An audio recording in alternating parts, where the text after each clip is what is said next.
রঙে ভরা লালমনিরহাট আমার বাড়ি। লালমনিরহাট নিয়ে যে ভাইরাল গানটি দেখেছেন, সেই ভাইরাল গানটিকে যে ভাইরাল করেছে সেই ভাই হচ্ছেন এই নীরব ভাই। নীরব ভাই, কেমন লাগছে? না, আলহামদুলিল্লাহ ভালোই।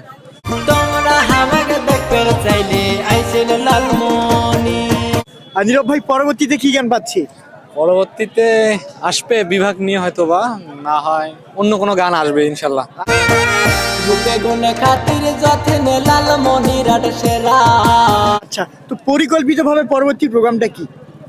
পরিকল্পনা বলতে বর্তমান ভাবা নাই ওইভাবে, সামনে পরীক্ষা, তো আমার পরীক্ষা শেষ হলে তারপর। ঘুরবো দুজন রেল স্টেশন বিমান বন্দর। তো এখন কিসে পড়ছেন? দর্শকরা যদি জানতে চায় কি বলবেন? এবার ইন্টারে। এবার ইন্টার পরীক্ষা এবার দিবেন? হ্যাঁ। সেখান থেকে যাব আমরা 3 বিঘা করিডোর। আচ্ছা, আপনার জন্য শুভকামনা। দেখবো হাতি বান্দার বড় হাতি।